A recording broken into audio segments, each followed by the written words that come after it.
She throws juice on the windshield of a car in the parking lot. The owner of the car becomes enraged and asks what she thinks she is doing. She apologizes, saying that it was accidentally. Then he calls her clumsy and ignorantly yells at her to clean his car. She says there's no way to clean it and asks if he has a cloth to borrow so she can wipe her car window. So he picks up a flannel and throws it at it, ordering it to be cleaned soon. At this moment the woman in the car lifts her glasses with the intention of showing her the bruises, so the thoughtful girl starts to clean. Meanwhile, he screams to go soon because he's in a hurry. The girl goes around the car, and at that moment the woman makes gestures with her hand asking for help. She is in agony, not knowing what to do. Meanwhile he screams at the woman inside the car. He tells her not to piss him off, because she knew well what was going to happen, so the woman says she's not doing anything. As he answers his cell phone, the woman takes the opportunity and takes off her glasses again to show the girl her bruises, so the girl starts looking for something in her pockets so she can get him out of the car. She finds a pen nozzle and uses it to deflate the car's tire and takes advantage of it while he is talking on the phone to perform the deed.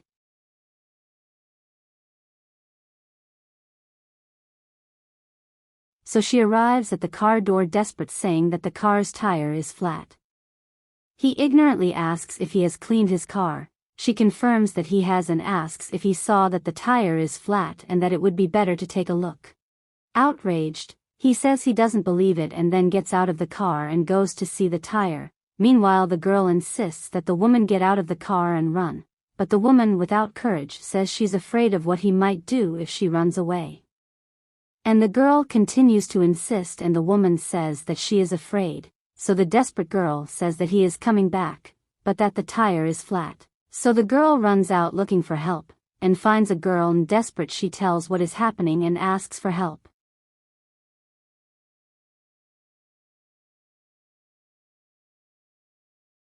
The girl then asks how she knows the woman is in need of help. The girl says that her face is all bruised. The girl looks towards the car, shaking her head, while the girl continues to insist on helping the woman. The girl turns away and leaves, and the girl despairs even more, but the girl takes her cell phone and makes a call as she walks away from the place, and the girl runs towards the car again. Arriving at the car, she asks if he saw that the tire is flat, and he tells her to get out of there and takes her cell phone again, closes the car door and leaves, and the woman thanks her for trying to help her, and says that it would be impossible for her to escape, and that he had taken her again. The girl says that she will find a way to distract him and that she would find a way to run out of the car and hide.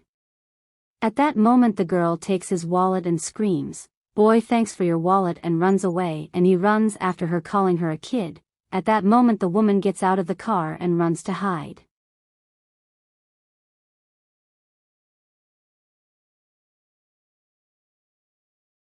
When he gets back to the car and realizes that the woman is no longer there, he is enraged and starts looking for her, while she is hiding behind the cars, thinking that she had lost him, and when he turns around he finds him.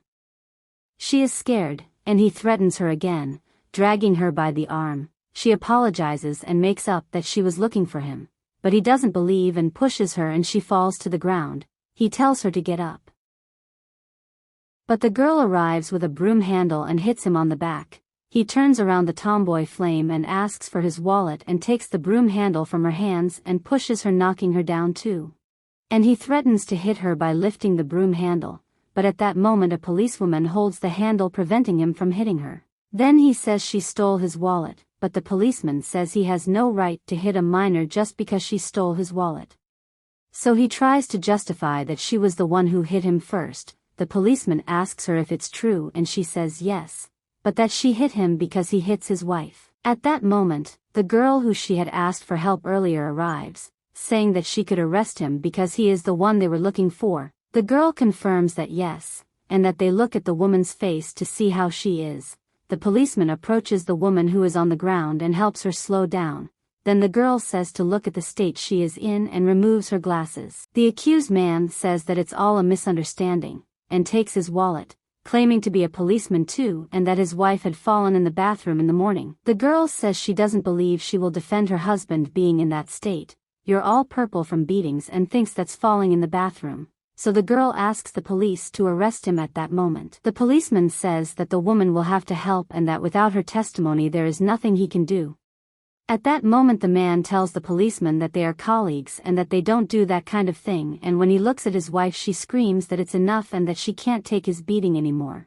Then he says that the policeman can't believe that little victim show she's putting on there. Then the policeman says he's right, we didn't allow it. Meanwhile the man smiles ironically, saying that they were really believing that the policeman was believing all that. Then the policeman approaches him saying that he had the right to remain silent and that he would speak only in the presence of the judge, handcuffing him, while the man does not believe he is being arrested. Then the policeman asks if he thought he would agree with what he was doing, so the man says he doesn't need all that and that they can talk, and offers the policeman money. So the man says he has a business for the policeman. Outraged that he is trying to subordinate the policeman, he says it's another crime and takes him away immediately. In that the two women there at that moment calm the victim and she thanks them for having helped her, in that the girl says that she thought the girl would not help them. So the girl says she would do what? Throw juice on the windshield like the girl did.